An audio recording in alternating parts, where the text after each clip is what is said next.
Muito bem, amados. Então, bem-vindos, à nossa aula de Epístolas Paulinas nesta tarde. Nós estamos na página 28 da apostila e na tarde de hoje nós vamos começar a trabalhar a Epístola de Paulo aos Efésios. Amém? Então, apostila, página 28, Epístola de Paulo aos Efésios. Glória a Deus.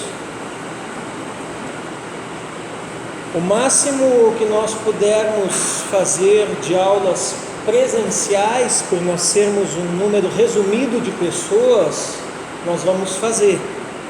Amém? Na verdade, se não tivesse esse toque de recolher, terça-feira agora a nossa aula ia ser normal, presencial, tá? Mas em função disso é que eu pedi que vocês viessem no sábado, à tarde, Estava falando com o irmão de Sante, a aula pelo aplicativo é uma bênção, mas às vezes tem uma dificuldade com o aparelho, como foi o teu caso, às vezes tem uma dificuldade com o manuseio, como foi o caso da irmã Joias, que só conseguiu ligar o áudio, não conseguiu ligar o vídeo, Então, assim, a aula com o aplicativo, na verdade, ela é um quebra-galho, para nós não ficar sem aula, tá? Mas sempre que nós pudermos nesse período, nós vamos estar fazendo presencial. Eu estive em reunião com o prefeito essa semana, inclusive o pastor de vocês estava junto também. Acredito que ele ainda vai falar alguma coisa, não sei.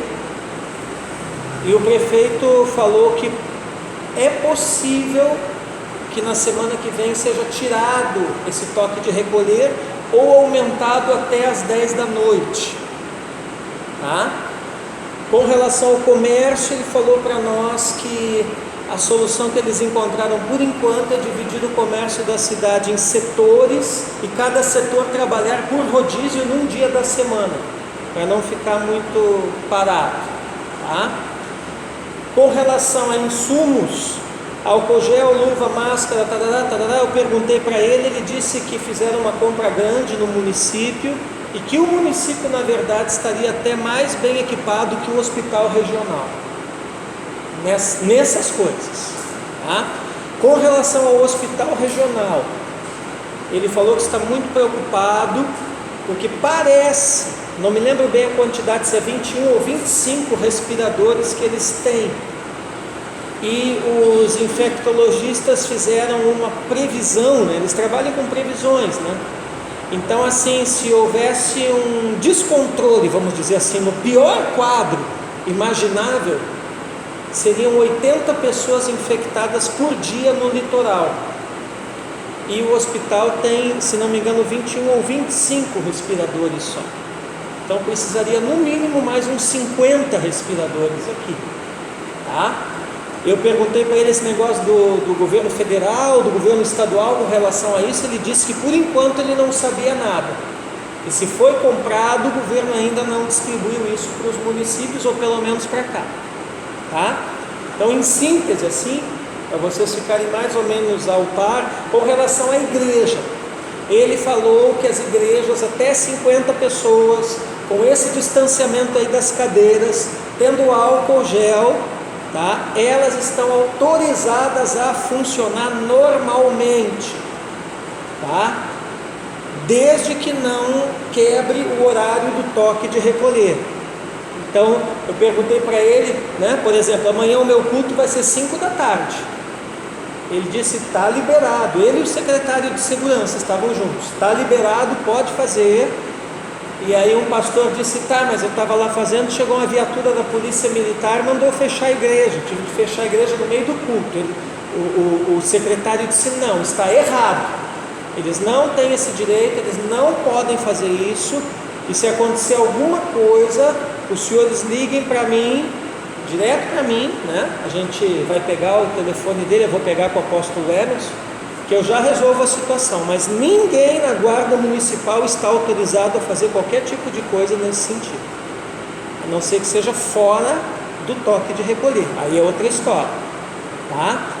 Inclusive com relação a nós pastores, eles chegaram ao ponto de dizer que se nós quisermos sair à noite, mesmo no horário do toque de recolher, para orar pela cidade, levando a nossa credencial, nós estávamos autorizados. O prefeito pediu oração, disse que está dormindo 2 horas por noite só. Na verdade, eles estão mortos de medo, entendeu? Se descontrola o negócio, eles não sabem o que fazer. Então essa é a hora da igreja se manifestar. Amém? Essa é a hora, né? A gente crê ou não crê. A Bíblia funciona ou não funciona. Essa é a hora. Amém? Bom, então vamos para a página 28, né? Vocês já abriram aí. A epístola de Paulo aos Efésios, amados, tem 6 capítulos e 155 versículos, tá? Possivelmente datada do final da década de 50 ou início da década de 60 da era cristã. Historicamente, nós já vimos bastante na matéria anterior, né? Mas tem mais alguns detalhes aqui que o professor Juliano colocou. Então, historicamente, a cidade de Éfeso foi um polo comercial da época, situada geograficamente com acesso ao rio Caisto, facilitava o comércio de produtos vindos, faltou um S ali, né? Vindos do interior. Então Éfeso é um entroncamento comercial, né? Entre, vamos dizer, o interior ali da região, né? Espalhando as mercadorias ali por todo o Mediterrâneo e o Oriente Médio.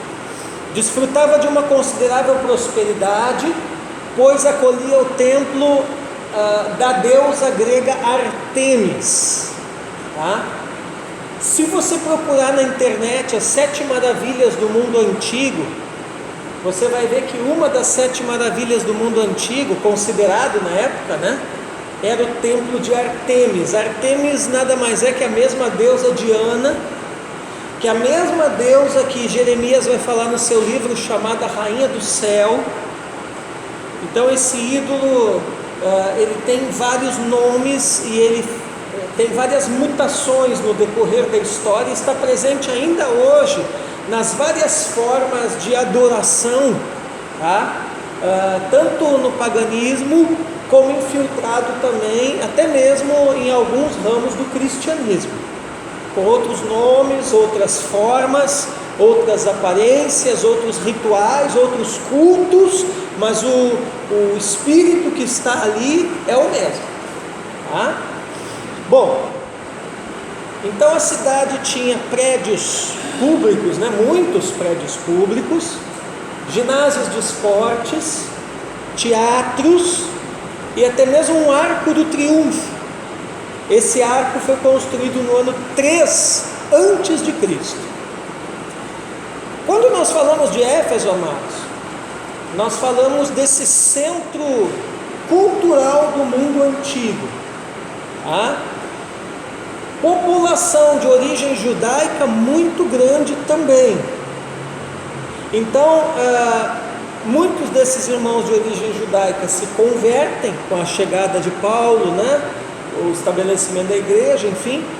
E Éfeso vai se tornar um dos grandes centros difusores, um dos grandes polos.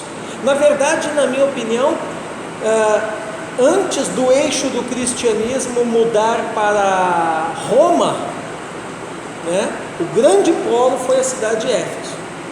Então nós temos os grandes polos onde o cristianismo foi crescendo e se disseminando. Primeiro Jerusalém, né? Depois o evangelho chega onde? Na região de Samaria. Depois entra lá em Antioquia. De Antioquia, aí sim ele vai para Éfeso, tá? De Éfeso esse eixo desloca para Roma, ok?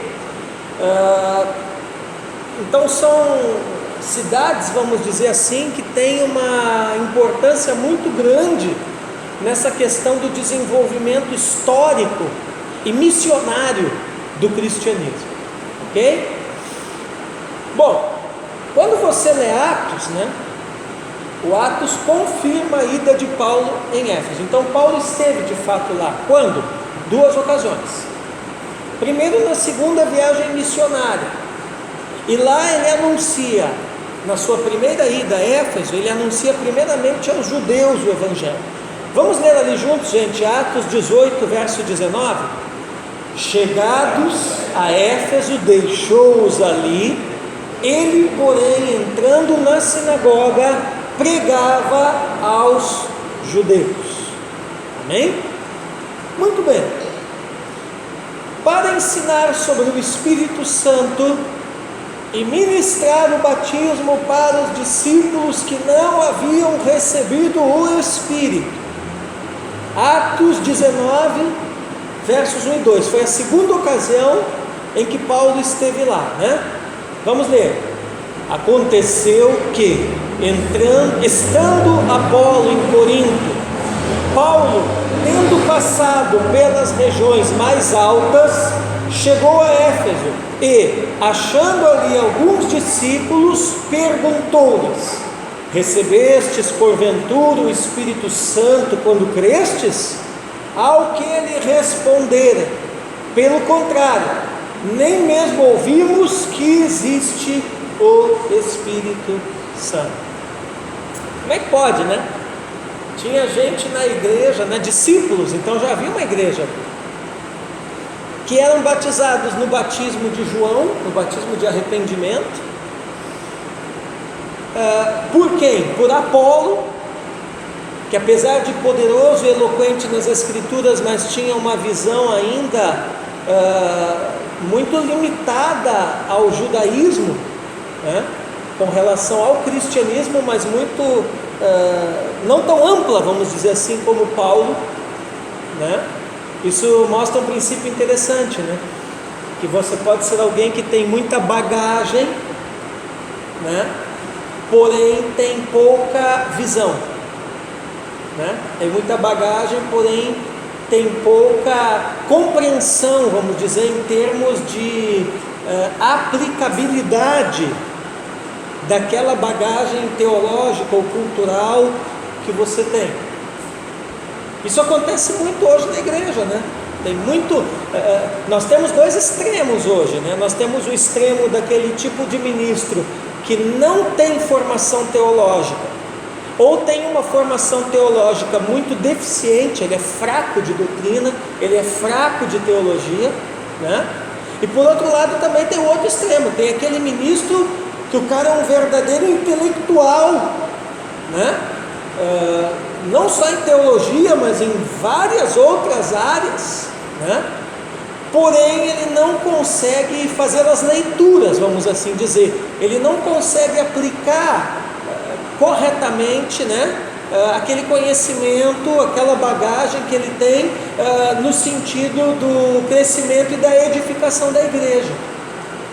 Eu vejo muito isso às vezes no meio dos nossos irmãos que são de linha teológica mais tradicional, né? Então o cara é teólogo, é filósofo, é pedagogo, é psiquiatra, é tudo que é coisa, né?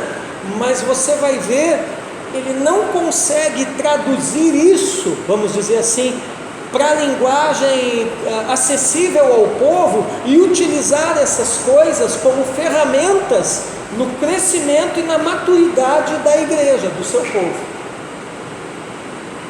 Eu vejo que no meu caso, por exemplo, é uma grande vantagem que o Senhor me concedeu, né? O fato de eu ser teólogo e ser um intelectual, mas ao mesmo tempo ser pastor, estar à frente da igreja no dia a dia, na prática. Por quê? Porque isso é uma coisa que eu aprendi a fazer, né? Eu aprendi a traduzir numa linguagem acessível e em termos práticos aquilo que eu tenho de bagagem para o meu povo. Vocês podem ver que muitas vezes eu estou dando até uma aula para vocês e quando a coisa fica muito técnica, né? Já perceberam várias vezes isso, né? Eu entro com algum exemplo normalmente do meu ministério ou de algum ministério de algum colega que eu fiquei sabendo. E aí parece que as coisas ficam mais claras, né? Bom, então é o caso de Apolo, né, gente? Efésios, gente, pode ter surgido como uma carta circular, então não só para a cidade de Éfeso, mas para boa parte das igrejas, aonde atualmente hoje é a região oeste da Turquia, tá? Você vê que coisa interessante, né? Você percebe que na maior parte das vezes, quando nós trabalhamos com a questão do cristianismo primitivo, né, aquela região ali da Ásia Menor, né, que hoje é mais ou menos a atual Turquia, Grécia, né, é a região onde mais se disseminou o cristianismo. E hoje você vai lá, né, a Turquia é um país islâmico, né? Você vai lá, o cristianismo praticamente é inexpressivo, né? Então é gozado isso daí, né? E aí isso aí é aquele princípio, né? Não basta você, o maior desafio não é você conquistar o território, o maior desafio é você manter a conquista, né? Entendeu? É que nem a questão do político, o maior desafio não é ganhar a eleição, o maior desafio é cumprir o mandato. Olha o nosso presidente hoje, né? Então, amados, é a mesma coisa, né? A igreja, né? Às vezes eu vejo gente assim com aspirações ministeriais, né? E a Bíblia diz que quem almeja o episcopado, excelente coisa deseja. Mas o maior desafio não é você chegar a estar à frente de uma igreja, de uma escola teológica, de um grupo, você ser consagrado a pastor ou qualquer coisa assim, né? Isso aí não é desafio. O maior desafio é o depois, é o pós, entendeu? É o pós, né? Eu tenho autoridade para falar, porque eu estou há 25 anos na estrada. Se você olhar lá no meu canal no YouTube, olha lá no meu canal no YouTube lá uma mensagem que eu coloquei lá chamada sobre a corrida da fé. E ali eu falo, né, que a vida cristã, né, ela é uma prova de resistência. Ela não é uma corrida de 100 metros raso, uma corrida de velocidade, uma prova de velocidade, uma prova de explosão, né? Mas ela é uma maratona. A vida cristã é uma corrida de resistência. Então nós temos que cuidar muito com essas novidades que surgem por aí, entendeu? Nada contra, né? Coisas novas, Deus também é um Deus de coisas novas, amém, né? Mas muitas vezes eu vejo por aí surgindo visões novas, ministérios novos, né? Enfim, né? Compreensões novas, né? E muitas vezes isso fica só no campo da novidade. Então não troque o certo pelo duvidoso, né? Tem muita gente por aí que muitas vezes abandona a sua igreja, o seu pastor, o seu líder, que já está ali com ele, com ela há muitos anos, né?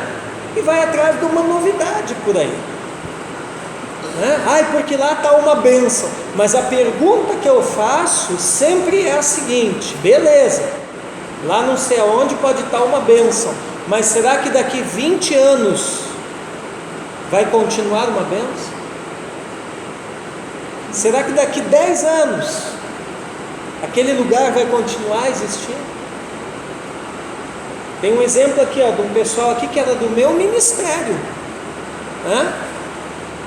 Lá uma benção, lá uma benção, lá uma benção, tal, um negócio de uma determinada igreja, né? Uma determinada igreja que tem num estado vizinho aqui nosso, né? Que o pessoal gosta muito de ir lá para tomar café, né? Não sou contra, ir lá é uma benção. Só que o que o pessoal não entende é o seguinte, né? Lá é lá. Lá é lá. Aqui não é porque tem o mesmo nome que vai ser igual lá. Né? E aí não, e vamos para lá, e uma benção, beleza. Largaram o pastor aqui, ó, que cuidava deles há mais de 20 anos. Foram. Chegaram lá, congregaram, acho que 6 meses? Não deu 6 meses. O pastor um dia chegou no culto e disse assim: irmãos, aí o cara espiritualiza, né?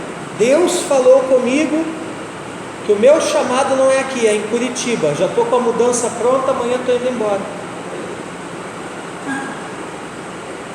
E sabe o que esse cara fez? Chamou uns garotos lá, uns meninos. Esses aqui vão ser os novos pastores. Deus falou comigo, vou consagrar eles. Aí está eles lá na mão de eram 3, dos 3 já está um. Gurizada que não sabe nada, uma gurizada, na minha opinião, até que o nível é abaixo do nível deles, porque vocês sabem, né? Modéstia à parte, mas quem foi meu discípulo, né? O cara está lá, entendeu? Então, muito cuidado com essas novidades, porque às vezes você olha, né? Entendeu? A igreja do pastor lá tem 40, 50 irmãos. Mas é 40, 50 irmãos que eu estou há mais de 20 anos caminhando. Agora, de repente, lá não sei aonde, tem 1000 irmãos, mas daqui 2, 3 anos, 5 anos, aquilo se acaba. E aí? Então, nós não podemos andar por aparência, nós temos que andar por conteúdo. Você tem que olhar qual é o conteúdo do ministério, qual é o conteúdo da igreja, qual é o conteúdo do líder, qual é a relevância desse cara para a tua vida, para a tua família, para a tua cidade. Entendeu? Porque às vezes, irmãos, tem gente que não tem relevância, mas agrega muita gente em volta deles. Não confunda carisma com relevância. Não confunda boa oratória com relevância. Entende? Não confunda a aparência, né? Às vezes o cara arruma alguém aí que se agrada do ministério dele, um empresário, um industrial, o cara vai lá e ó, pau, banca, né? Aí aluga o maior barracão da cidade, bota ar-condicionado e bota um monte de coisa, e eu não sou contra isso, né? Mas amanhã depois, quer dizer, aí tu vê uma super estrutura, e o cara que está lá não tem relevância nenhuma. E amanhã depois esse cara aí que está bancando ele, inventa de bancar outro, tira a verba, ó, vai pro buraco. Cansei de ver isso aqui em Paranaguá, cansei. E ainda hoje, infelizmente, ainda hoje eu vejo isso. Então nós não podemos nos iludir.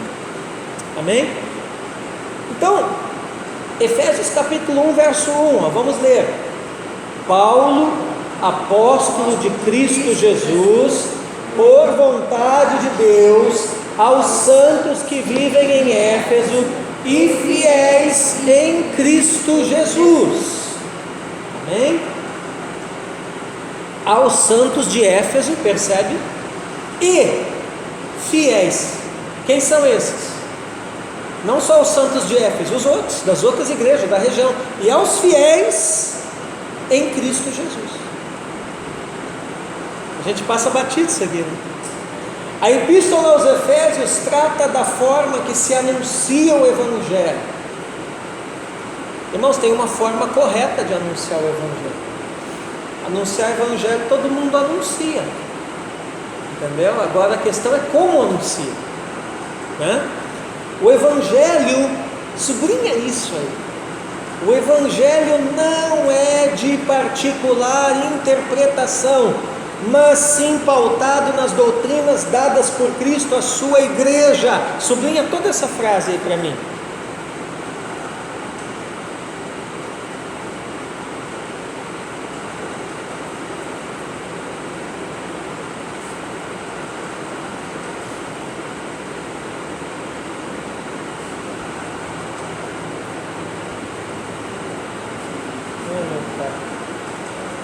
Filha da volta.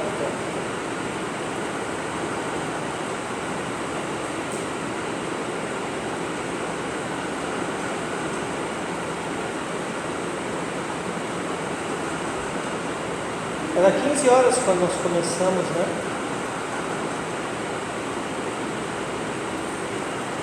A irmã me falando aqui que o negócio lá está parado, é só dar a volta.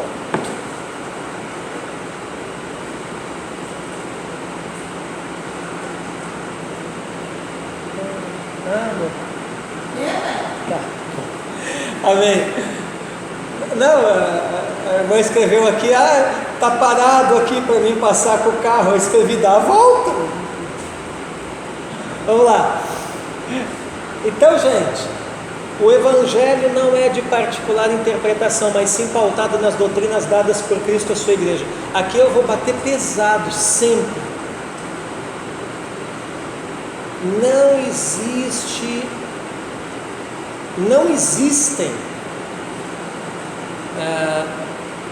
várias interpretações. Existe uma interpretação que é a correta.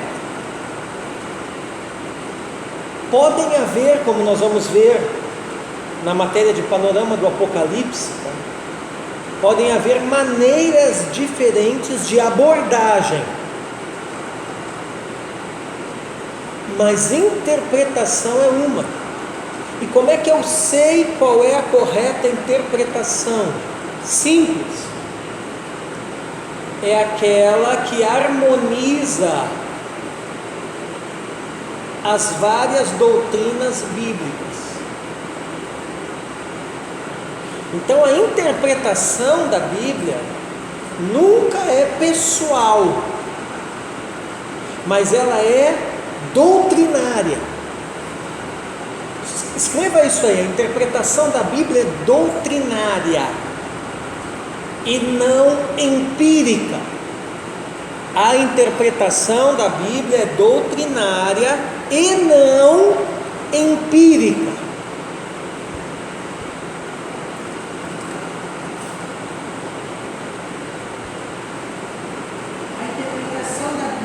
É doutrinária e não empírica.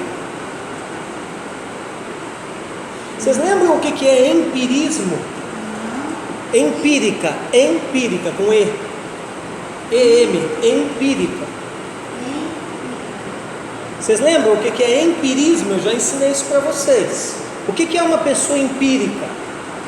O que é o empirismo?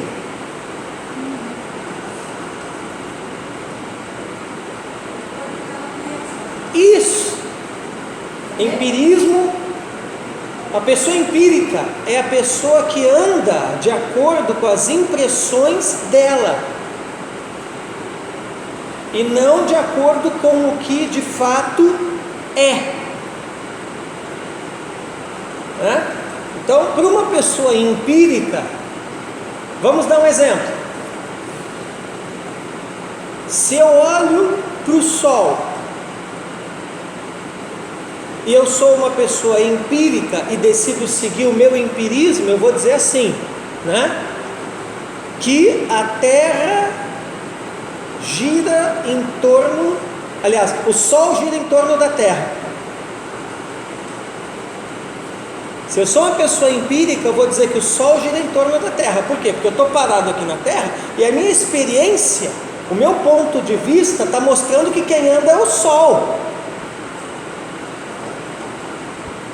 Agora, uma pessoa doutrinária ou dogmática vai dizer não. Apesar de parecer que o Sol é quem anda, mas não é ele quem anda, é a Terra que anda ao redor dele. Por quê? Porque há uma lei, que fala sobre isso. Então a pessoa empírica, ela analisa tudo a partir da sua experiência própria, do seu ponto de vista, dos seus sentimentos, dos seus argumentos, entendeu? Impressão própria. Isso tem ou não tem na igreja? É mensagens, né? Sim. Mensagens do camarada que vem pelas coisas ali que não tem nada a ver com a palavra. Sim. Me dá Impressionar a igreja. Sim. Me dá um exemplo de Vocês ouvem toda hora falar isso aí lá na célula, na igreja, em tudo que é lugar. Exemplo de empirismo no meio dos crentes. Você já teve aquela pessoa que é seu liderado? Vocês são líderes de célula, todos vocês? Não? Mas já, você também. Mas já viu na célula, né? Aquela pessoa que está na célula e aí ele recebe uma instrução que ele não está muito afim de seguir. E aí o que ele fala?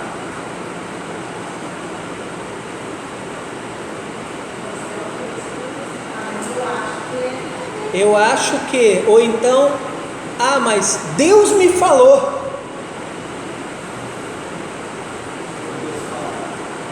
Isso é empirismo. Isso é empirismo. Mas Deus não fala? Fala. Fala com pessoas? Fala. Não é só com líderes ou ministros. Mas Deus nunca fala desalinhado com a escritura dele, com a palavra dele. Se alguém te disser que Deus falou em desalinho com a palavra dele, isso é empirismo. Na escritura. Paz, bem-vindo. Tem álcool lá na porta se quiser. Amém?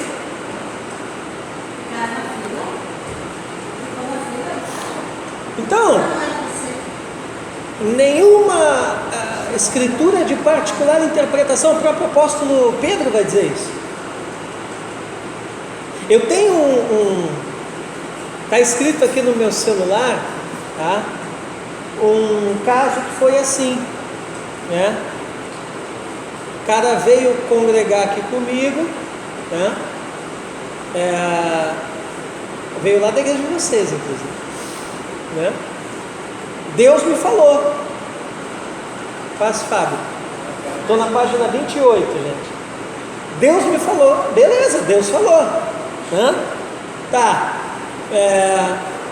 Ficou acho que uns 3 anos aqui, né? Aí um belo dia Deus falou de novo para voltar para lá. Aí eu confrontei ele, eu digo, mas peraí, mas 3 anos atrás você me falou que Deus tinha te falado. Aí agora Deus mudou de ideia.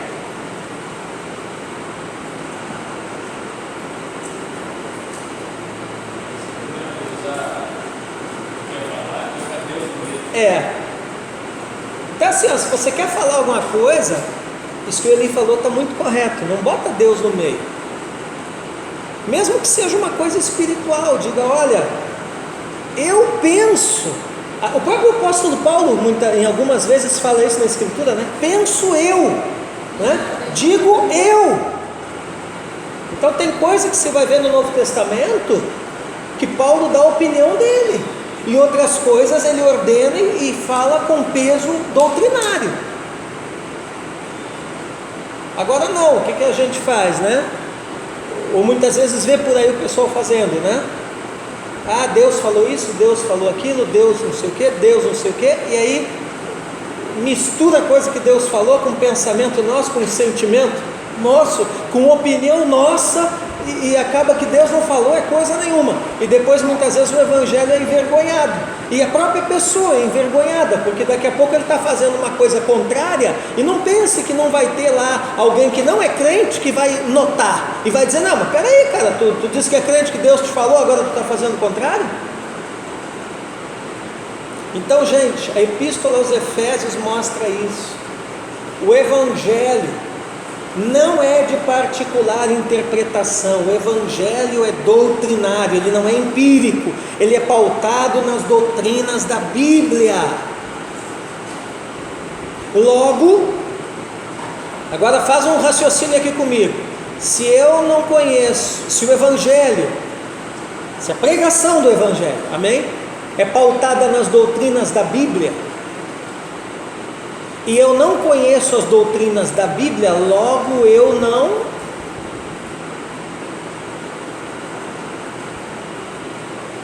vou repetir, a Beriana já pegou, vamos lá.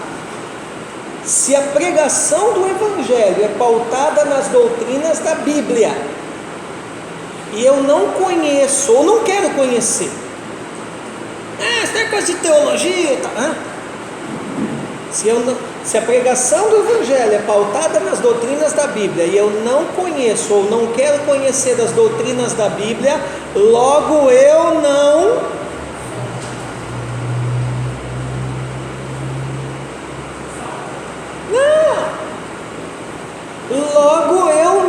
deveria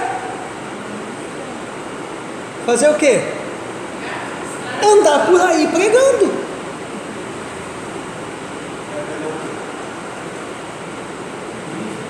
Ou será que o cara que não conhece mecânica, mas tem uma interpretação do que ele acha que pode ser mecânica, deveria andar por aí abrindo o motor do caminhão dos outros, Fábio? Sim ou não? Não. Garanto que lá na oficina chega um monte assim, né? Tem. E aí o que acontece? Quando ele abre o caminhão para consertar, ele faz mais estrago ou conserto? Mais estrago. Então vocês estão vendo que a questão doutrinária, ela está conectada com o querigma. Querigma é uma palavra teológica, tá? Significa proclamação do Evangelho.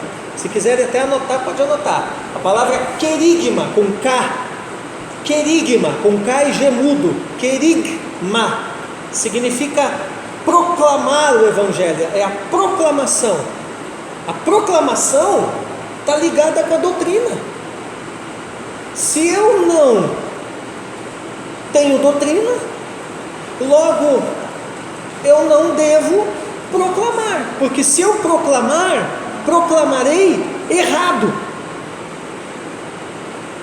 Aí você diz assim, tá, mas e quando a Escritura fala assim, né, de pregar o Evangelho a toda criatura e tal, como é que fica isso, professor?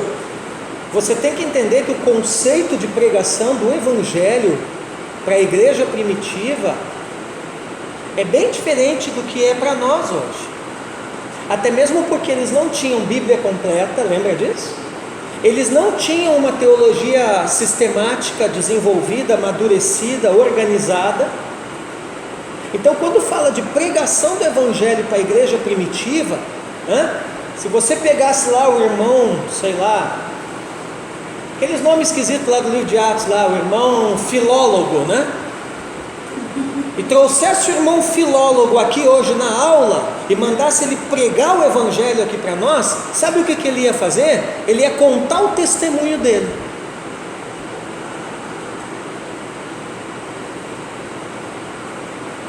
Pregação do Evangelho para o crente primitivo é contar testemunho, o testemunho dele, como é que eu era, como é que eu encontrei Jesus e o que ele fez na minha vida, ponto.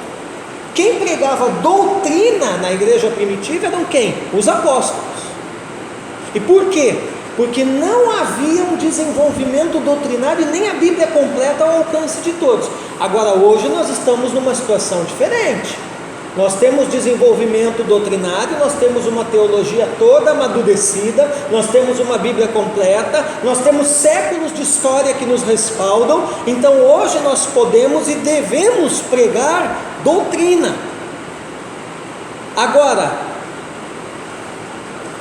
se não tenho doutrina, melhor que primeiro eu feche a minha boca e aprenda a doutrina. Vou dar um exemplo lá da igreja de vocês. Uma irmã que foi minha aluna, e essa irmã é uma benção, tá? E eu acredito que vocês nunca ouviram ela pregar besteira, né? Até aquele jeitão assim meio, né? Mas eu nunca vi ela pregar, eu pelo menos nunca vi ela pregar uma bobagem. A irmã Marli,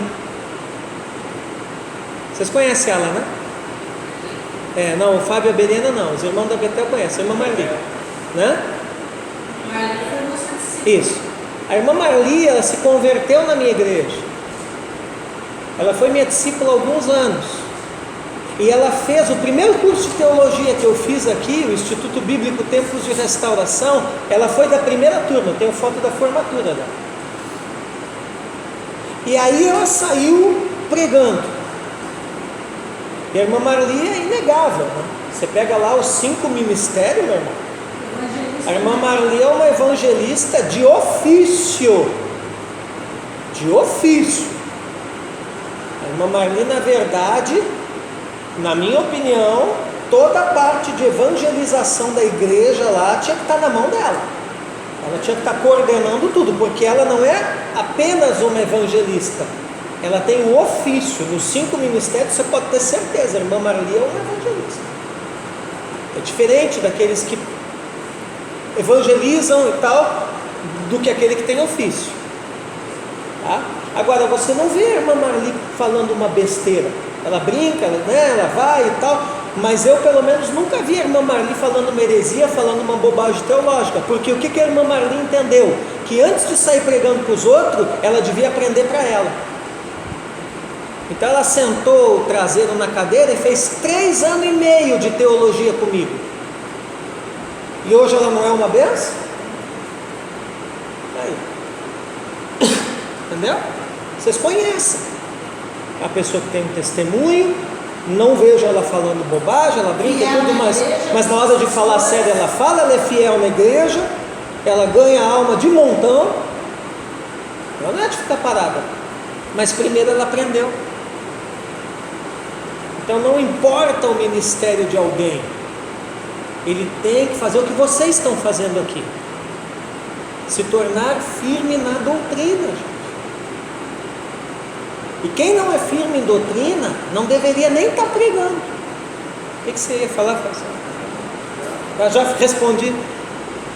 Então, nesse sentido, gente, Efésios é uma carta que desencoraja o cultivo de um evangelho particular e incentiva a universalidade e abrangência das doutrinas, das escrituras em toda a igreja.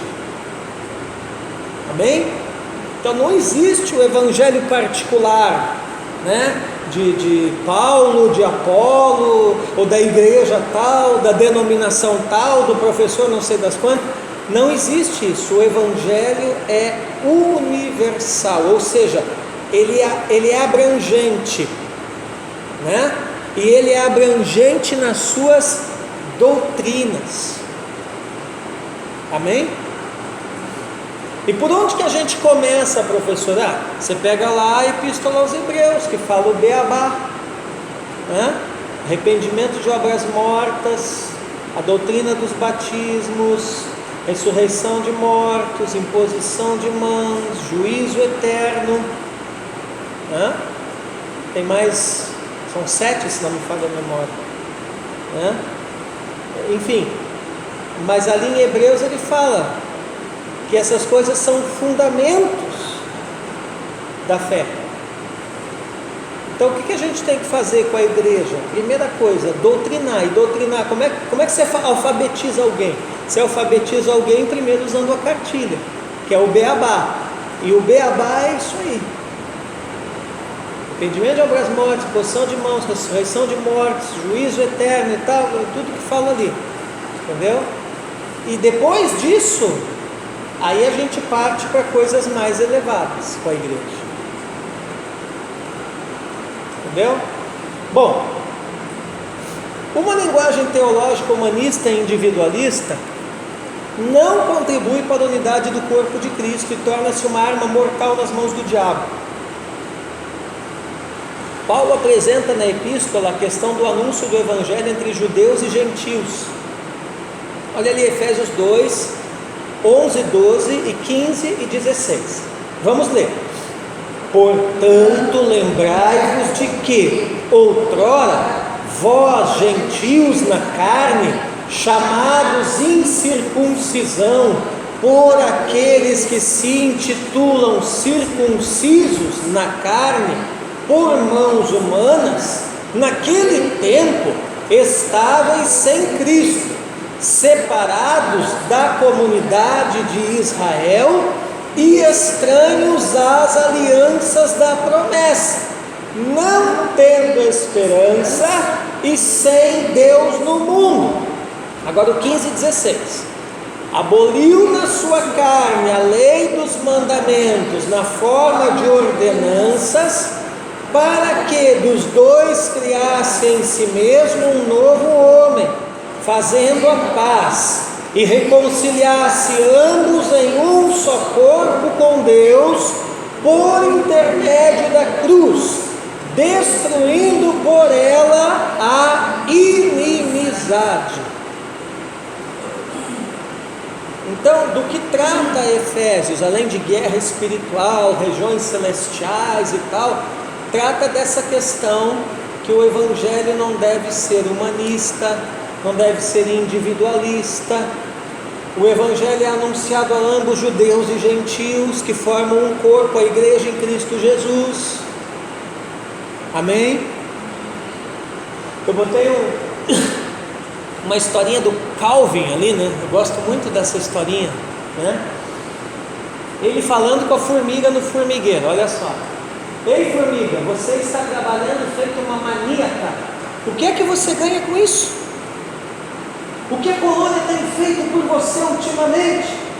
E os seus sonhos? Ele falando com a formiga. Você não deve nada a ninguém. Deixe que os outros se virem. Vá embora, se descubra, expresse a sua individualidade. Aí ele olha e diz assim: se elas ouvirem, acaba o nosso problema com formigas. Entenderam a história?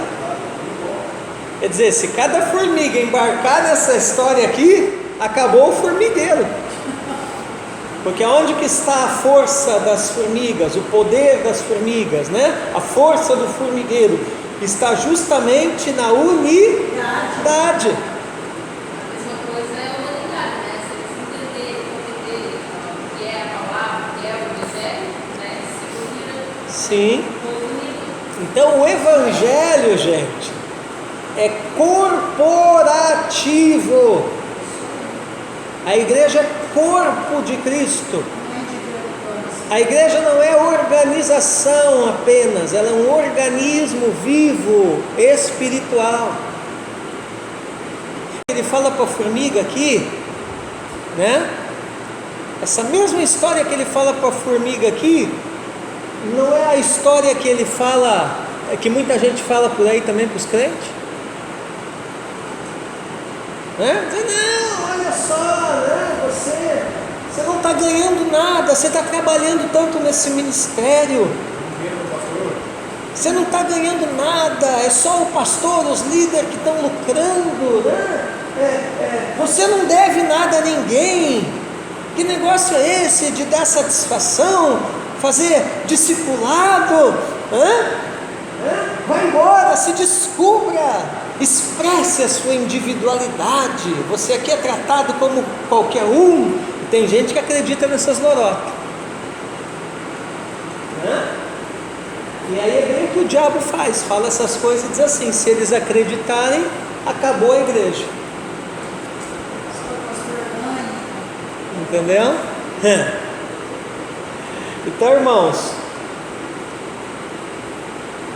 eu vou estar hoje 10 da noite com o apóstolo Emerson e mais alguns pastores no Zoom, e nós vamos ter uma conferência com o presidente das igrejas, acho que é o Conselho de Igrejas de Paranavaí, eu não sei, é uma cidade aí fora, né? E nós vamos aí estar em 3, 4, 5 pastores debatendo numa sala sobre a unidade da igreja. Inclusive, fiquem de olho lá no meu canal, porque eu fiz um debate esses dias, eu e o apóstolo Emerson, e agora a gente está gravando os debates e vamos disponibilizando no YouTube também. Então fizemos um sobre a unidade da igreja e fizemos outro sobre como servir a Deus na quarentena. Logo vai postar lá no canal, tá? Temos que produzir conteúdo inteligente, né? Bom, olha o que o Martinho Lutero dizia: o problema central atacado por Paulo é a divisão na congregação entre os membros de origem judaica e os membros de origem gentia. Paulo escreveu aos Efésios justamente para conter esse avanço da divisão teológica que se instalava na vida da igreja local, pois estavam deixando o marco do verdadeiro evangelho que está cravado na cruz os quais ensinara por cerca de 3 anos, fazendo os efésios crerem em Cristo Jesus como o trunfo da salvação de Deus para o homem, tanto para judeus como para gentios e a todos que se converterem. Paulo vai mostrar que Cristo é o Evangelho. Amém, gente? A palavra de Deus não é um livro, a mensagem de Deus não é um sermão ou uma aula. A palavra de Deus, a mensagem de Deus é uma pessoa, chamado Cristo. Amém? E Cristo não está dividido.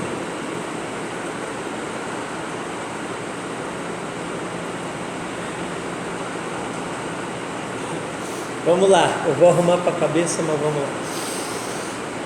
Olha o raciocínio.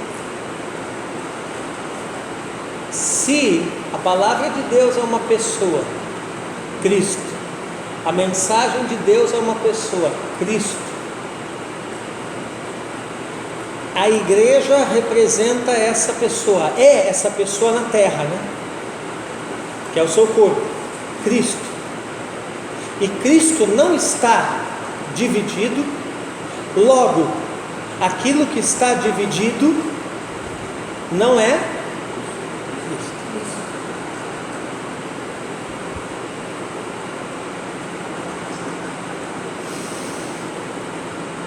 Qual é o efeito que a divisão produz na igreja? Ela descaracteriza Cristo da igreja. Ela descontextualiza Cristo da igreja. A igreja que antes tinha uma unidade, uma identidade, uma característica, um chamado, um propósito, igreja local, estou falando. Quando acontece uma divisão, ela perde essa sua identidade, ela perde esse seu conteúdo, ou a maior parte dele, digamos assim. E por isso que a maior parte das igrejas, quando há uma divisão, elas acabam. E as que sobrevivem, como a minha, como a de vocês, né? Até sobrevivem, mas eu não me iludo, sobrevivem com várias sequelas, com várias dificuldades, e não é do dia para a noite, 1 ano, 2, 5, que isso passa, que isso muda. Demora um bom tempo para ela se contextualizar em Cristo de novo. Demora um bom tempo, entendeu? Por isso que nós precisamos ser agentes promotores da unidade na igreja, sempre. Então, Efésios 2, 13 e 14, ó. Mas agora em Cristo Jesus, vós que antes estáveis longe, fostes aproximados pelo sangue de Cristo, porque Ele é a nossa paz, o qual de ambos fez um, e tendo derribado a parede da separação que estava no meio, da inimizade. Amém? Então, não sei se dá para ver a figurinha que eu botei ali, que o diabo quer isso aqui. Vocês viram que tem uma fila, né? E aí quando chega num ponto, a fila se divide e cada um entra num prédio que seria a igreja, mas o prédio está rachado no meio. Então perceba que uma meia igreja, seja para a direita, seja para a esquerda, não é uma igreja. Uma meia igreja não é uma igreja. Assim como um meio mecânico não é um mecânico. Um meio professor não é um professor. Sim ou não? Hã? Hã?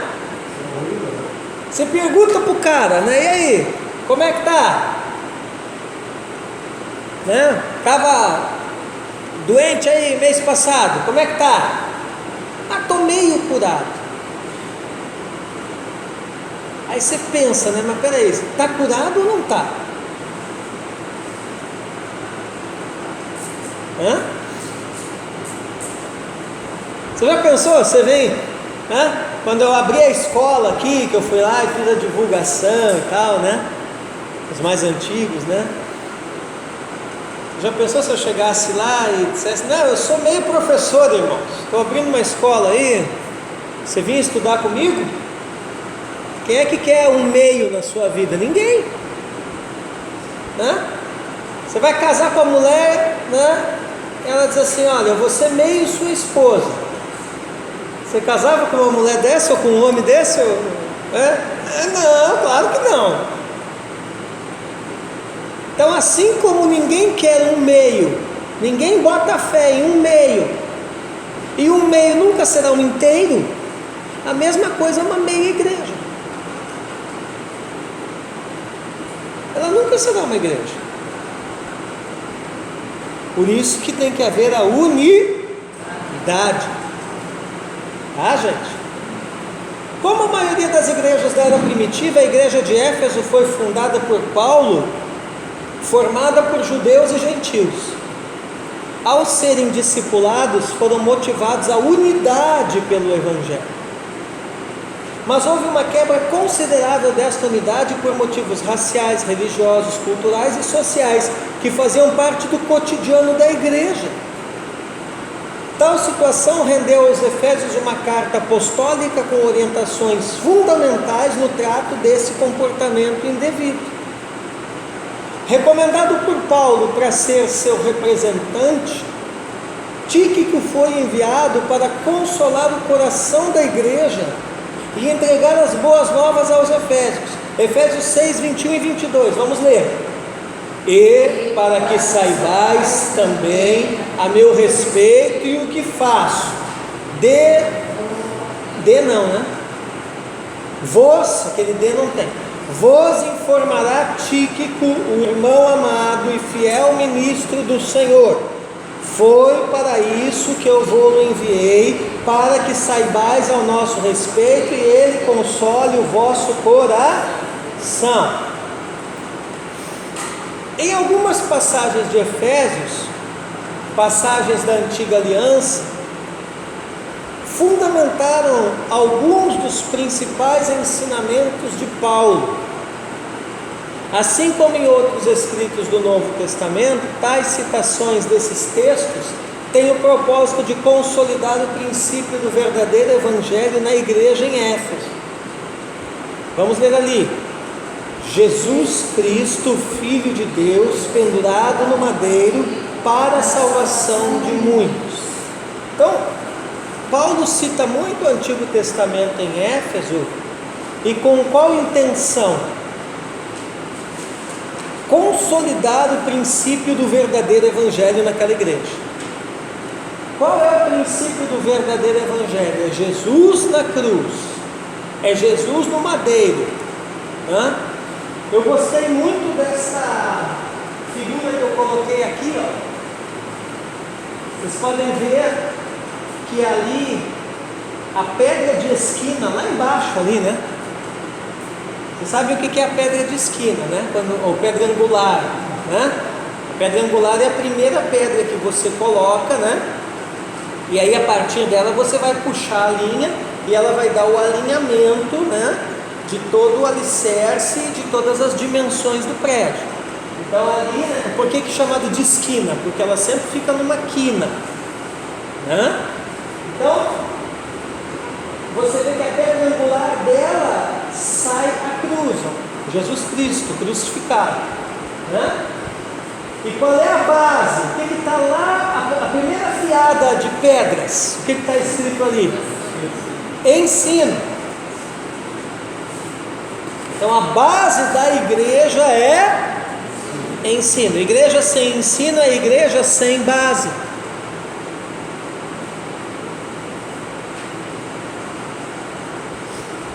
Aí a segunda Comunhão. Como é que eu vou querer que os irmãos tenham comunhão e outras coisas se eu não ensiná-los? Por isso que o ensino é a base. Né? E aí a terceira fiada é o serviço. Se eu aprendi, se eu tenho comunhão, então eu vou servir. E a outra fiada ali é a oração. Como é que eu vou orar se eu não fui ensinado? Como é que eu vou orar se eu não tenho comunhão com ninguém? Que oração que Deus vai escutar de alguém que não tem comunhão? Como é que eu vou orar? Para que eu vou orar se eu não sirvo para nada, para ninguém? A ninguém. Por isso vem a oração. Para a minha oração ser escutada, eu tenho que aprender a orar. Para aprender, alguém tem que me ensinar. Eu tenho que ter comunhão. Eu tenho que servir.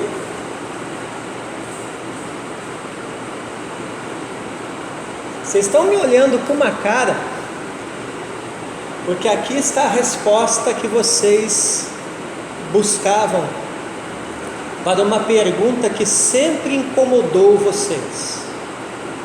Sabe qual é a pergunta? Por que que muitas orações não são atendidas? Aí a resposta.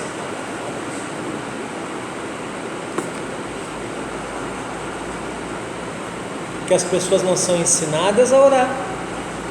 Porque as pessoas muitas vezes não têm comunhão. Porque as pessoas muitas vezes não querem servir. Ou acham que isso não é tão importante assim. Ou acham que isso é para o funcionário da igreja, ou para o pastor, ou para o líder. Pastor tem que fazer isso. Aí a oração não tem efeito. Qual é a outra fiada ali? Adoração. Agora, que adoração eu vou apresentar se eu não aprendi a adorar, se eu não tenho comunhão com os irmãos, se eu não sirvo em nada e se eu nem tenho vida de oração? Aí eu vou lá cantar, ministrar, pregar.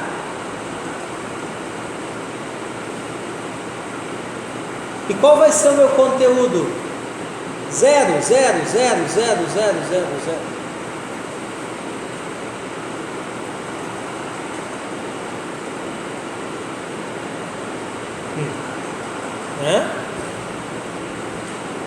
Então muito cuidado com isso. Vocês estão vendo como essas coisas todas estão ligadas? Ai, vamos adorar. Tá, tudo bem, vamos adorar, mas adorar sem fundamento, sem ter aprendido como é que adora? Adorar sem oração, que conteúdo que vai ter? Adorar sem servir ninguém? Ai não, eu sou da adoração, Deus o livre mandar eu lavar um banheiro. Deus o livre, não, levar a cesta básica lá na casa da irmã lá, não, isso é coisa para os diáconos. Eu sou da adoração, e o pior é o seguinte, o pior é que confundem adoração com música. Adoração pode ser através da música, mas ela não é só música. Então tem gente que fica aí, tem gente que na verdade é só cantoria, é só cantoria, não é adoração coisa nenhuma. Porque adoração pode ser de várias maneiras, eu não preciso de música para adorar. Música faz parte, mas não é o essencial. Ministério você que é do louvor, ministério de louvor, que adoração o ministério de louvor vai apresentar lá no altar, se não tem essas outras coisas aqui.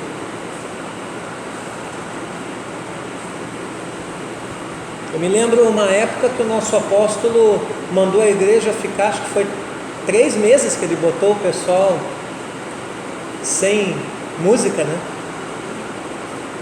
E eu me lembro que ele foi muito criticado por isso aí. Mas ele estava certo. Sabe por que ele fez isso? Porque com certeza ele percebeu que alguma dessas coisas, ou até todas, estavam faltando. Entendeu? Porque, meu irmão, eu estava dizendo ontem para o Malaquias lá na porta de casa, entendeu? O pastor, ele vai pegando uma experiência, né? Eu nem sou tão experiente, eu tenho só 25 anos de ministério. Tem gente que tem muito mais experiência que eu, mas eu ando com gente que sabe mais que eu, né? Porque andar com quem sabe menos é burrice, né? Andar com quem sabe mais, né, irmão? Então, o que acontece, né? Você vai aprendendo a fazer as leituras. Pergunta para aquela ali, ó. Quantas vezes eu falo, ó, isso daí vai dar naquilo lá, isso daí vai dar naquilo outro, e não dá outro. Mas por quê? Porque, né, aí tem gente que espiritualiza, né, que Deus me mostrou. Não tem nada a ver com isso. É porque eu já estou experiente no ministério, você um dia vai estar também, e você vai começar a fazer as leituras, meu filho. Entendeu? Só muda o endereço, meu irmão, tudo igual. Então, tem fulano aí que eu bato o olho e já digo, isso daí vai dar naquilo lá. Ó. Tem situações que eu bato o olho e já digo, isso daí vai acabar nisso. E não dá outra. Porque tu faz a leitura. E essas leituras são muito importantes para quem é líder, titular à frente de uma igreja. Você precisa, se você vai assumir um ministério, você precisa aprender a fazer as leituras.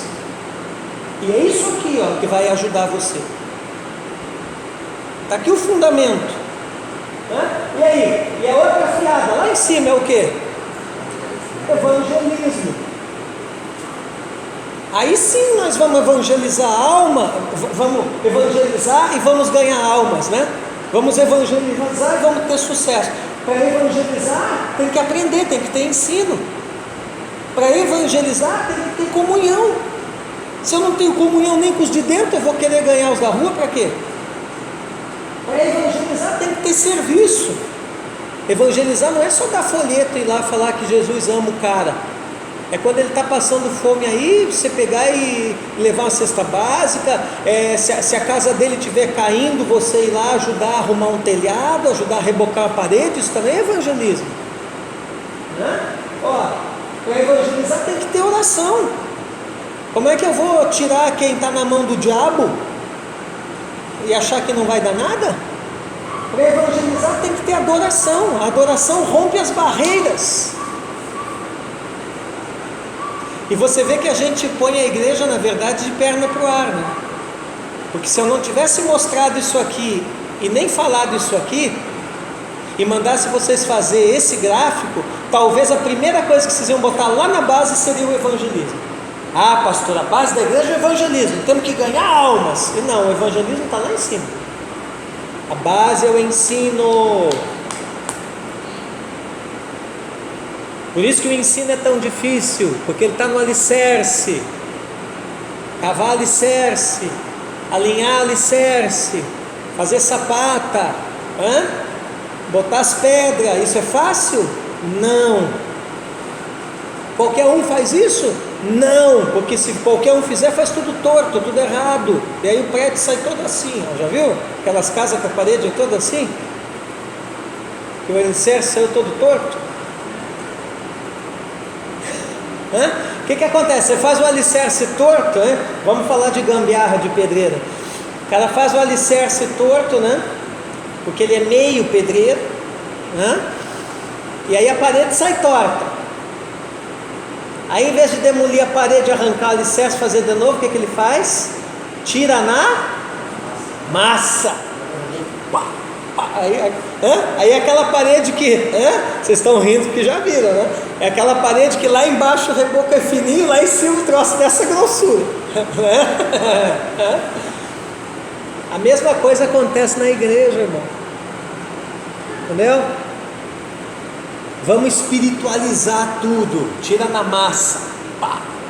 Quando o líder começa com esses papinhos, não, veja bem, irmão, eu interpreto desse jeito, porque o jeito que você interpreta é um, o meu é outro. olho, né? E aí a coisa fica muito assim, o sonho, o anjo e não sei o que, e aí você vai olhar na Bíblia e dizer, não, mas peraí, mas esse negócio aqui que ele está falando não está batendo muito e tal. Pode ter certeza, quando o líder começa com essas conversas, ele está tirando na massa, para ver se alinha o negócio. E qual é o problema de tirar com a massa? É que um dia essa massa seca e cai.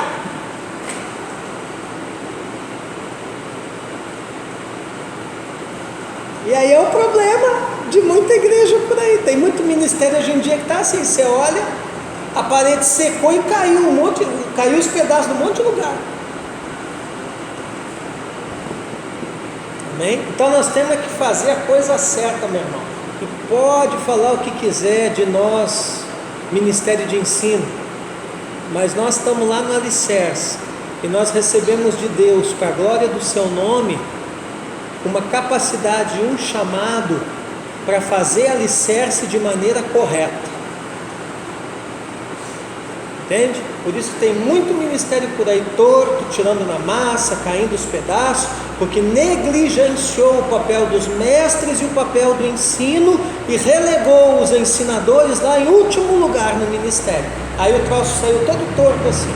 Então hoje a igreja precisa redescobrir o ministério de ensino e colocar ele para funcionar no seu devido lugar. Amém?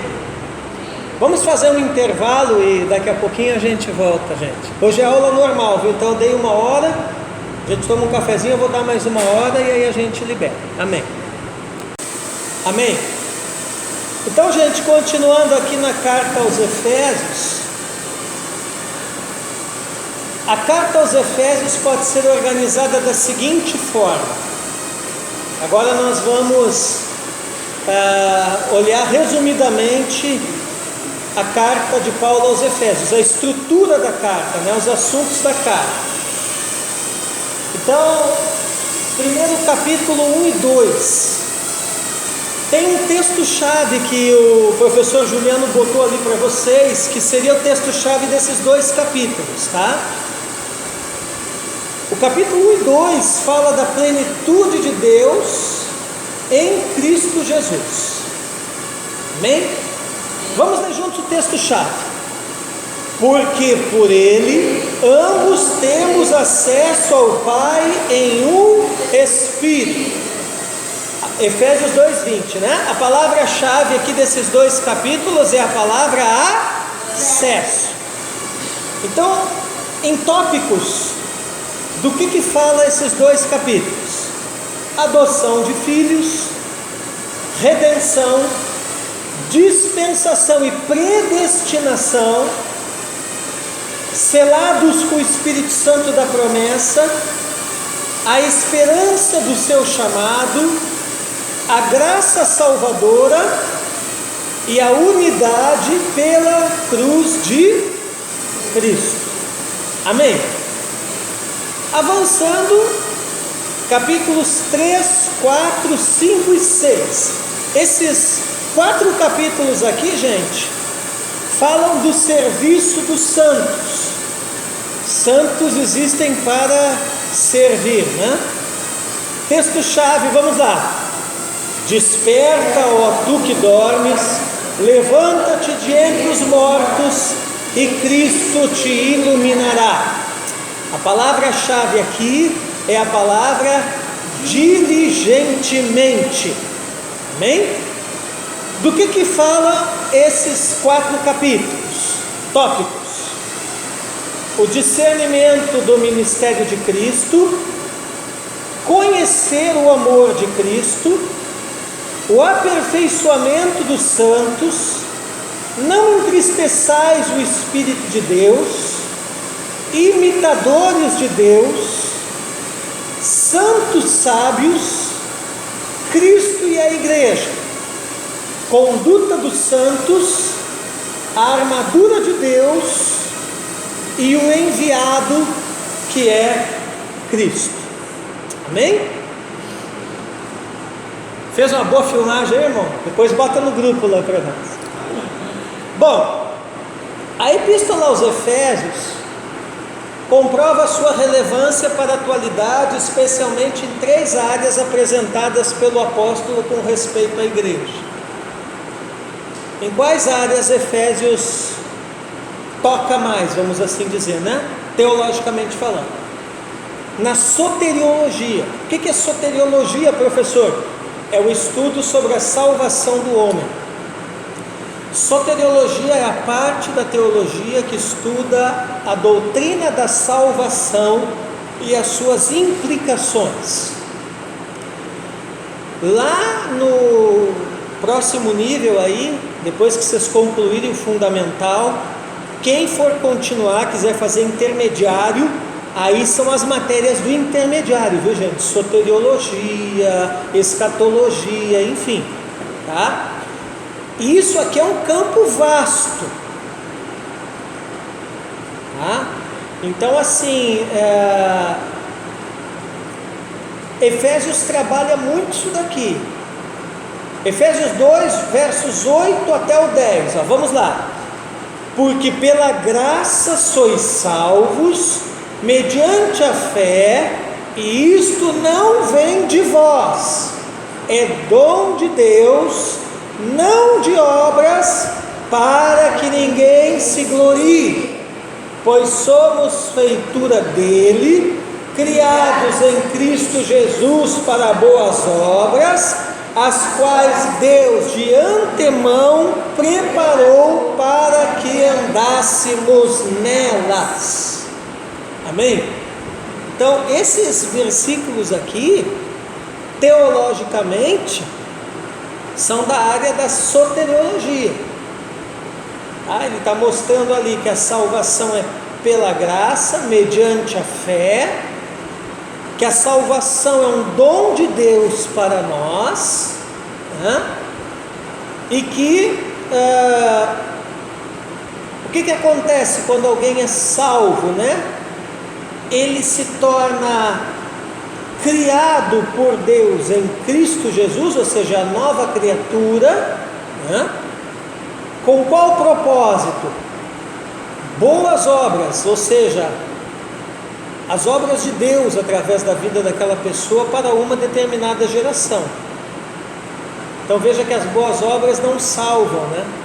Elas são um dos fins para o qual somos salvos. Então você vê que quando coloca a salvação pelas obras, inverte, né? Pega o fim da coisa e bota para o início. Então eu não sou salvo por boas obras, eu sou salvo para boas obras. Deu para entender? Faço boas obras porque sou salvo. Isso. E essas boas obras aqui, Paulo vai dizer que Deus de antemão preparou para que andássemos nelas. Um assunto que nós vamos tocar no intermediário é a doutrina dos decretos de Deus. E dentro da doutrina dos decretos de Deus, né, é a soberania de Deus, os decretos de Deus, e dentro dos decretos a predestinação. Tá? Mas em Efésios também tem muito de eclesiologia. Eclesiologia é a parte da teologia que estuda a doutrina da igreja. Ou seja, o que é a igreja? O que caracteriza uma igreja? Como a igreja se organiza? Como a igreja atua? O que não é a igreja? Tá? Então, em Efésios, Paulo vai trabalhar uma eclesiologia aqui, principalmente na questão de unidade. Em grego é a palavra honotes. Honotes quer dizer unanimidade dos cristãos nas mesmas verdades de Deus e possuir a graça e fé no mesmo grau, de forma similar. Em hebraico é a palavra yakat, se tornar unir, juntar, unanimidade de sentimento e afeição. Então ele vai dizer ali, vamos ver, porque Ele é a nossa paz, o qual de ambos fez um. Efésios 2,14. Vamos lá. E reconciliasse ambos em um só corpo com Deus por intermédio da cruz. Efésios 2,16. Porque por Ele ambos temos acesso ao Pai em um Espírito. Efésios 2,18. Amém? Então a igreja é um corpo e esse corpo está em unidade. O que é unidade? Unidade são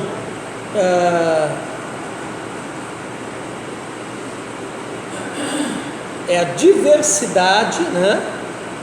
Contribuindo e colaborando em uma sinergia, né?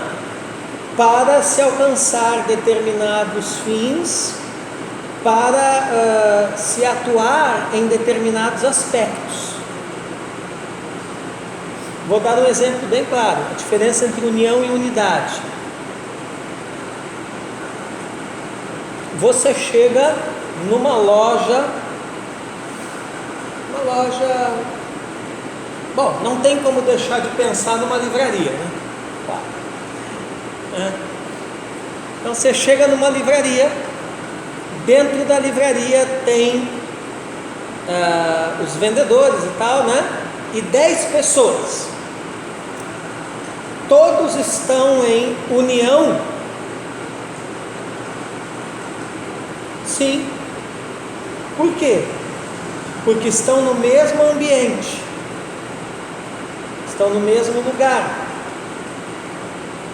Agora, todos estão em unidade? Não.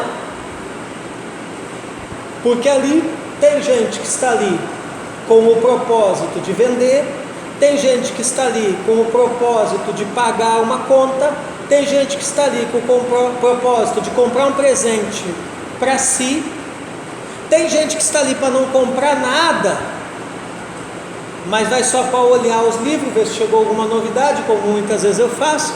Tem gente que está ali com o propósito de comprar, o Miguel, um presente para o professor, enfim. Tem gente que está ali para não fazer nada, não comprar nada, não ver nada, mas foi esperar alguém. Então todos estão em união, no mesmo lugar, nem todos estão em unidade. Vamos mudar agora.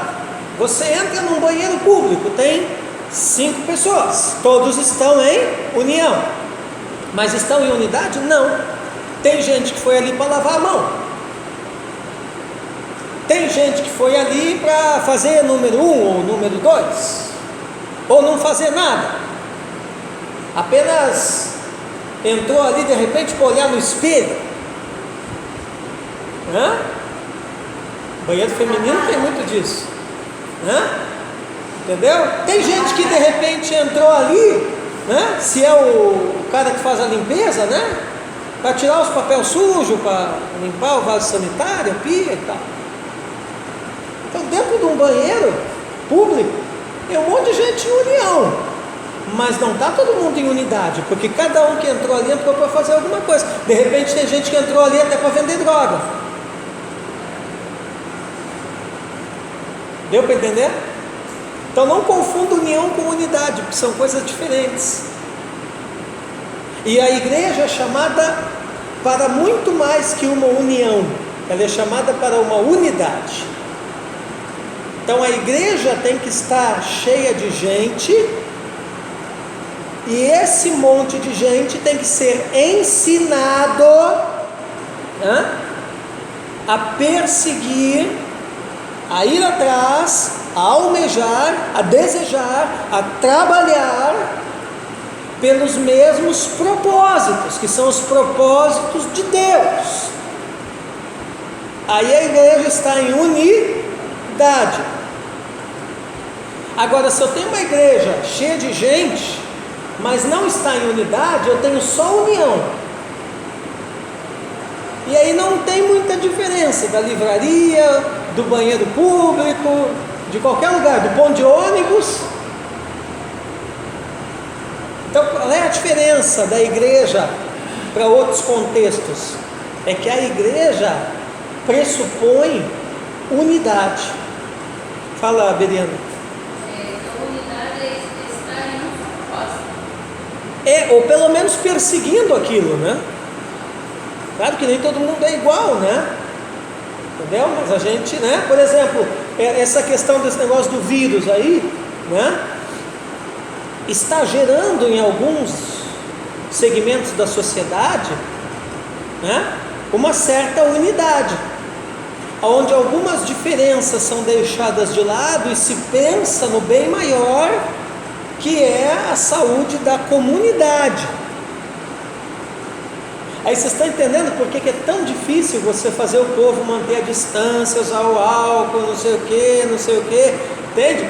Porque o povo conhece muito o conceito de união, mas tem muita dificuldade para o conceito de unidade. Agora, quando o povo começa lá, todo mundo, né, seguir determinadas normas visando o bem maior, o bem comum, aí começou a haver um entendimento de unidade. A unidade não precisa estar juntos fisicamente, ficar na. Exatamente. E outra união não Tem que estar junto, essa é outra diferença, né? Quando a gente faz, por exemplo, a aula pelo aplicativo, nós estamos em unidade, todo mundo ali está com o propósito de aprender, mas nós não estamos juntos fisicamente naquele momento. Agora, se um aluno chega e diz assim, não, eu não vou mais fazer o curso, porque agora tem que ter aula pelo aplicativo, claro que isso é só um tempo, né? Mas digamos que fosse um argumento, né? Isso significa que esse aluno, ele está em união, mas ele não está em unidade, ele não entendeu a unidade. Na verdade, ele não entendeu o propósito disso aqui. Compreende? Vamos lá. Sua ética. Paulo vai falar também bastante de ética aqui em Efésios, né? Grego ethos significa caráter ou comportamento.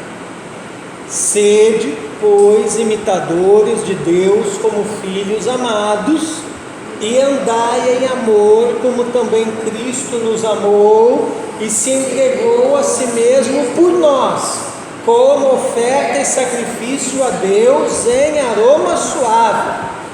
Amém? Efésios 5:12. 5, 1 e 2, perdão, 1 e 2. Vamos lá. Quanto ao mais, sede fortalecidos no Senhor e na força do seu poder, revestidos de toda a armadura de Deus, para poderes ficar firmes contra as ciladas do diabo. Efésios 6, 10 e 11. Então, vai aparecer muito a questão de ética na Epístola aos Efésios. Amém, gente? Para esse fim que a Epístola aos Efésios foi escrita, revelar que Jesus Cristo é o centro de tudo. Amém? Muito bem.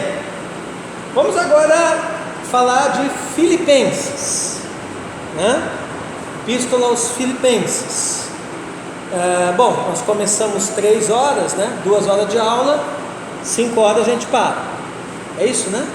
Agora são 4h40 já. Vamos aqui, mais uns 20 minutos.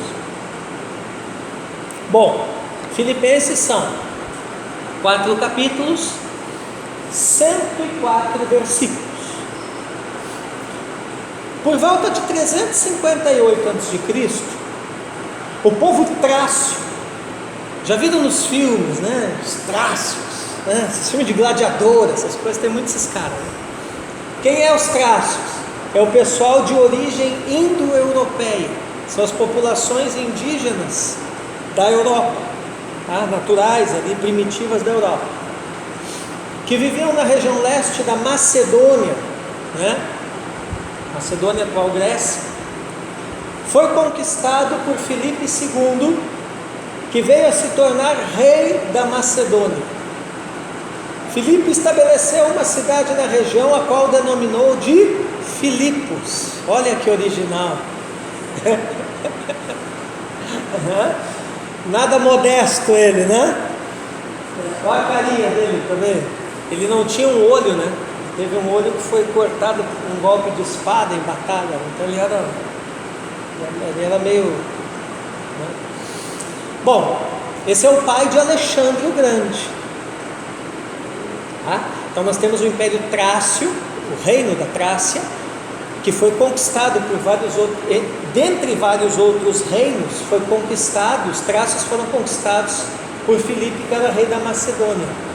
E aí então, Filipe estabelece o reino da Macedônia, e Alexandre então expande isso, se torna o Império Macedônio. Detalhe, Alexandre, por que Alexandre foi quem foi? Porque o seu pai entendeu desde cedo, e olha que o pai dele era um cara rude, né? Mas o pai dele entendeu desde cedo a importância de preparar um sucessor. Irmãos, o preparo de sucessor é muito importante. E quanto maior, vamos dizer assim, o líder,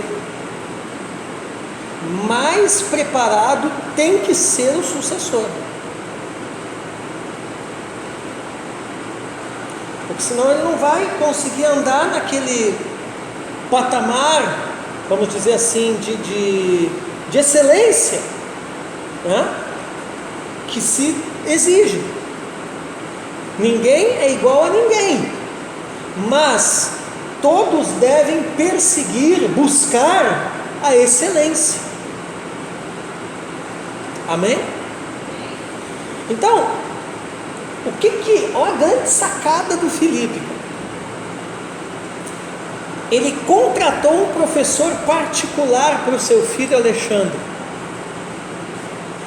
E o professor particular de Alexandre era nada mais, nada menos que Aristóteles.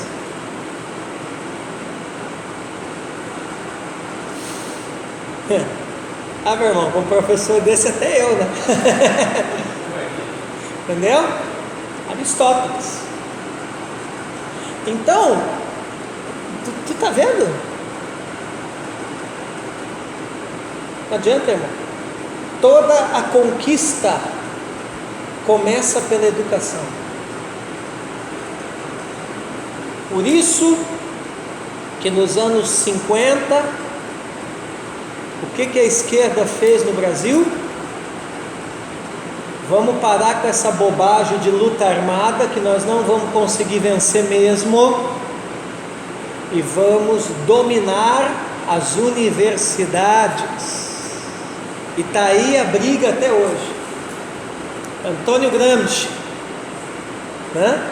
Filósofo italiano de esquerda, que falou o quê? Que a revolução socialista, comunista, enfim, não se faria pela força ou pelas armas, mas sim pela educação. Vocês assistiram o link que eu botei lá no grupo? Eu vou botar no grupo, vocês me assistam ainda hoje, isso aí, amém? Comece a assistir hoje, eu vou botar depois de novo. Brasil Paralelo, assistiram? Você assistiu? Brasil Paralelo lançou essa semana um documentário chamado Pátria Educadora. Viu esse? 3 episódios. Primeiro episódio, a história da educação assim num panorama mundial. Segundo episódio, eles vão falar só de Paulo Freire e como é que isso se introduziu no Brasil.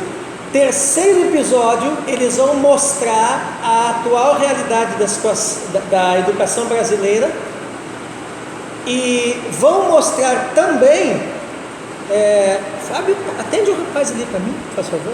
Atende o rapaz ali. Ah, não, ele está indo embora já, beleza. Eu acho que ele pensou que era tudo. E vão mostrar também toda a estrutura de funcionamento do MEC, tudo isso daí, e como que entrou corrupção e tudo nesse meio. Vale muito a pena vocês assistirem esses documentários, tá? E, inclusive eles vão falar do Alexandre e do Aristóteles também nesse documentário aí. Então, gente, Alexandre foi educado pelo melhor professor que existia na sua época. O cara dominou o mundo, velho. E aí nós chegamos a uma outra conclusão, viu? Educação não é gasto, é investimento.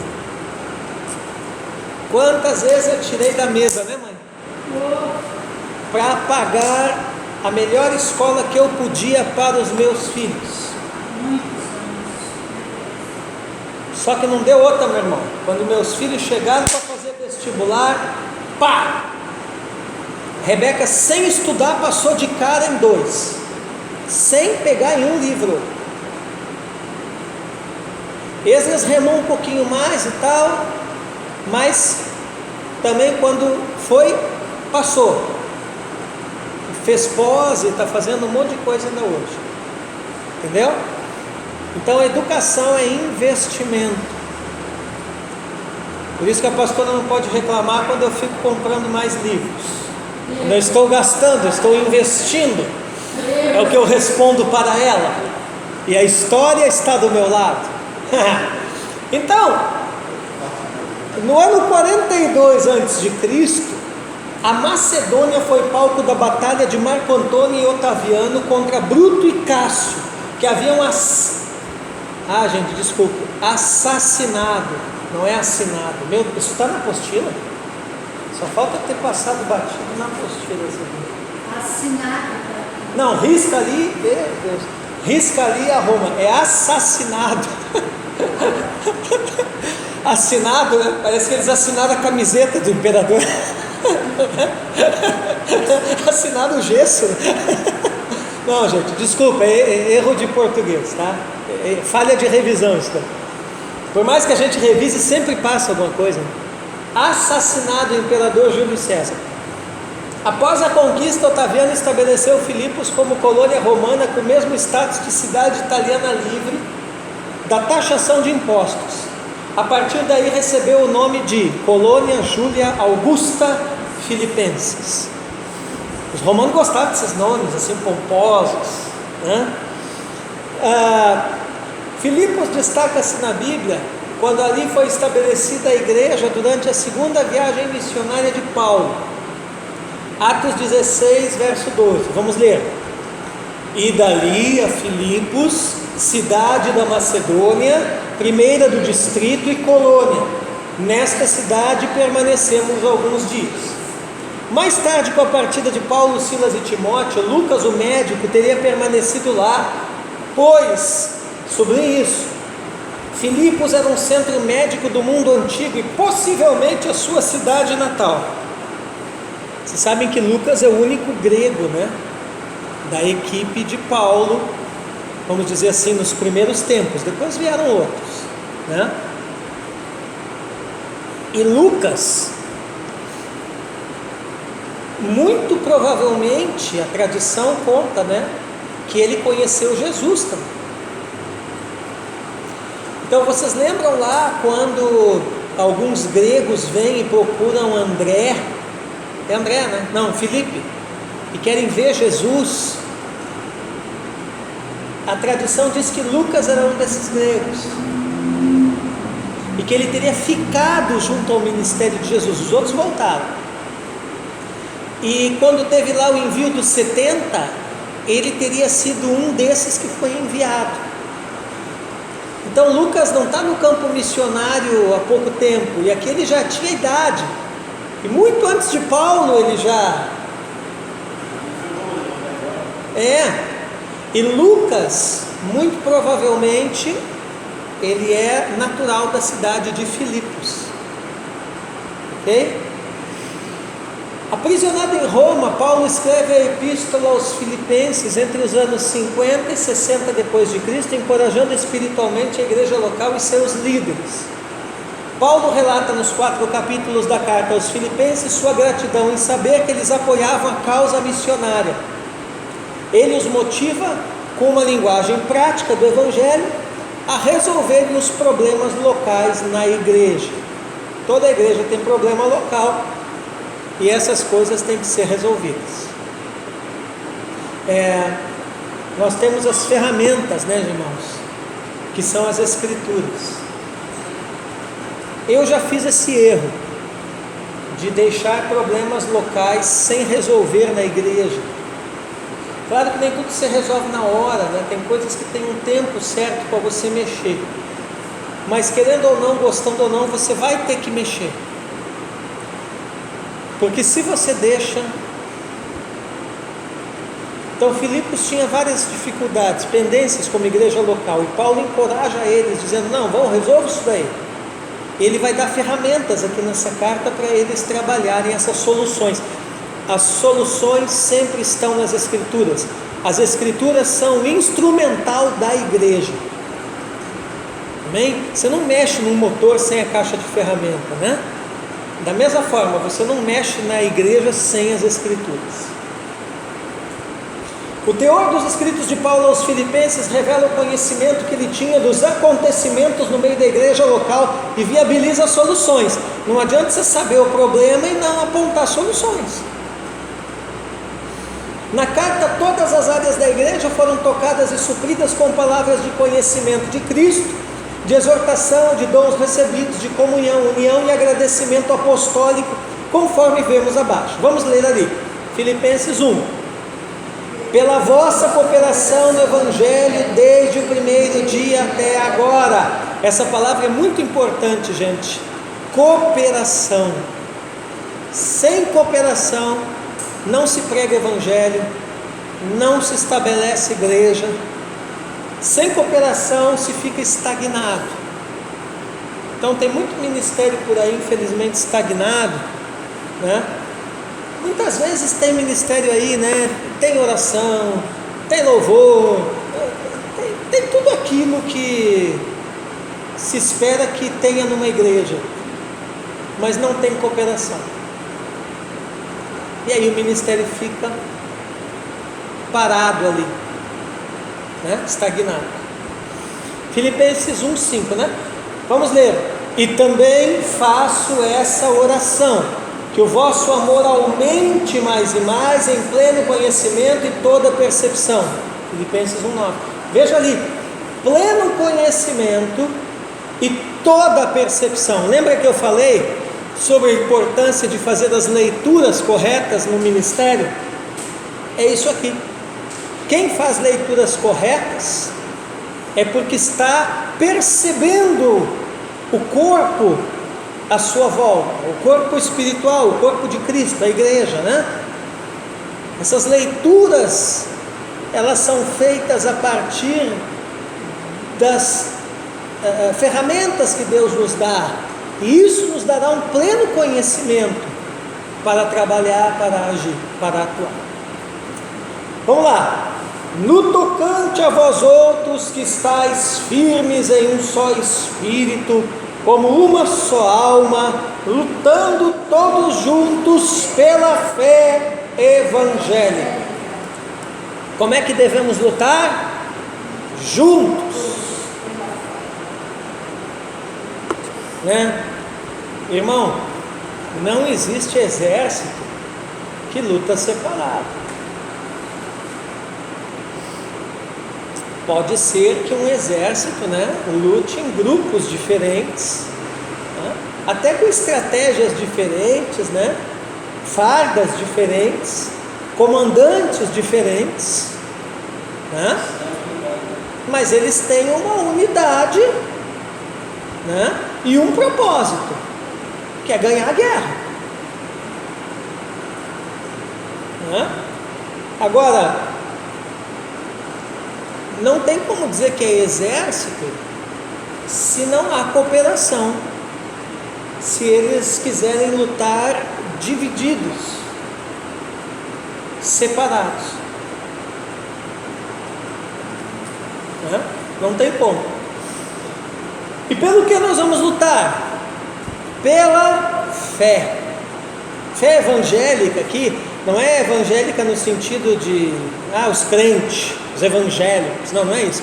Fé evangélica, ou seja, a fé fundamentada na boa notícia do Evangelho, de que se nos arrependermos dos nossos pecados e confiarmos que Jesus é nosso Senhor e Salvador, se crermos com o coração, confessarmos com a boca, este santo Evangelho, este Evangelho eterno nos salva. É isso que é a fé evangélica. Amém?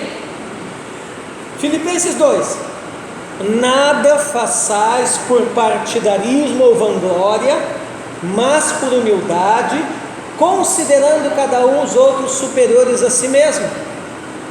Uau! Considerando cada um os outros superiores a si mesmo. Irmão, se você se considera maior que os outros, você está em problemas.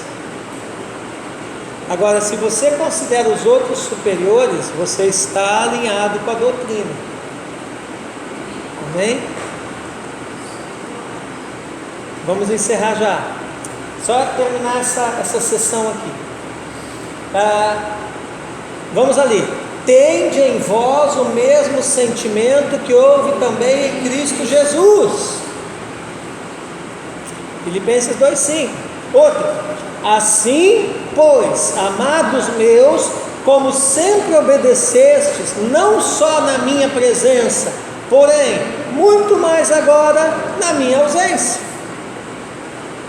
Ou seja, a obediência independe da presença ou não do líder. Filipenses capítulo 3: acautelai-vos dos cães, acautelai-vos dos maus obreiros, acautelai-vos da falsa circuncisão. Gente, olha isso. Os maus obreiros são comparados a quem? Aos cães. E Paulo diz para tomar cuidado com eles.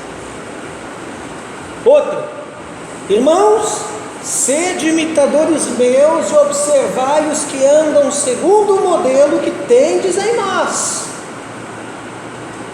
Veja isso, tendes em nós. Quem é nós aqui? Paulo e sua equipe. Então eles eram modelo e diziam para os irmãos: imita nós.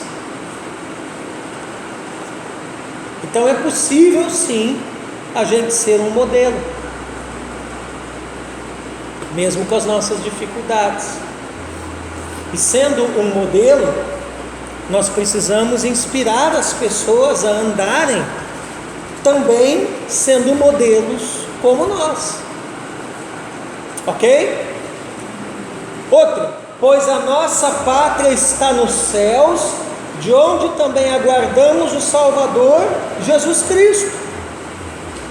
Aonde está a nossa pátria? Nos céus. E aí chegamos no capítulo 4, né? E ele vai dizer ali no capítulo 4 o seguinte. Estou mostrando os versículos mais importantes assim, de cada capítulo, tá? Sede a vossa moderação conhecida de todos os homens, perto está o Senhor. O que tem que ser conhecida? A nossa denominação? Não. A nossa oratória? Não. A fama da nossa igreja? Não. A nossa moderação.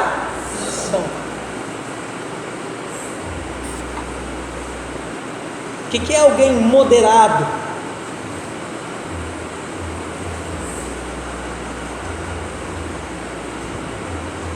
Bom, melhor que um conceito é apontar para vocês uma pessoa. Apóstolo Jair. Não preciso dizer mais nada.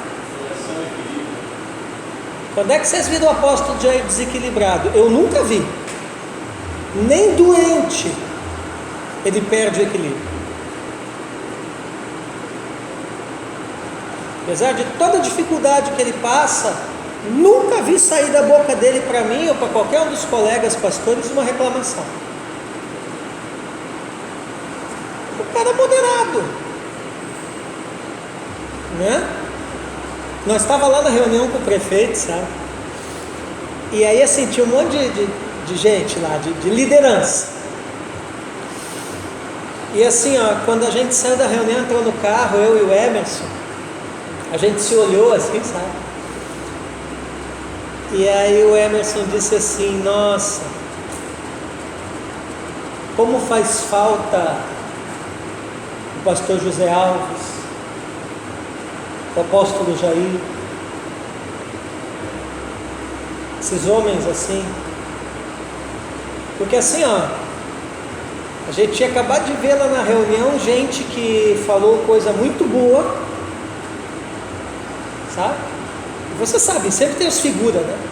E gente que falou assim a verdadeira asneira para a autoridade, né? Achando que era o máximo, sabe? Então assim você olha e vê realmente como determinados homens, né? O ministério deles, a presença deles, né? Tem alguns líderes aqui na cidade, como esses dois que eu citei agora, né? Que só a presença deles numa reunião como essa já fazia diferença. A própria autoridade já via com outros olhos, porque eram caras moderados, caras equilibrados, caras estáveis, entendeu? E agora a peteca está na nossa mão, eu disse para o Emerson. Agora nós temos que perseguir esses valores e nos tornarmos esses homens, porque a cidade precisa, né? O bastão passou para a nossa mão, né? E tem pastor que não se dá conta disso, entendeu?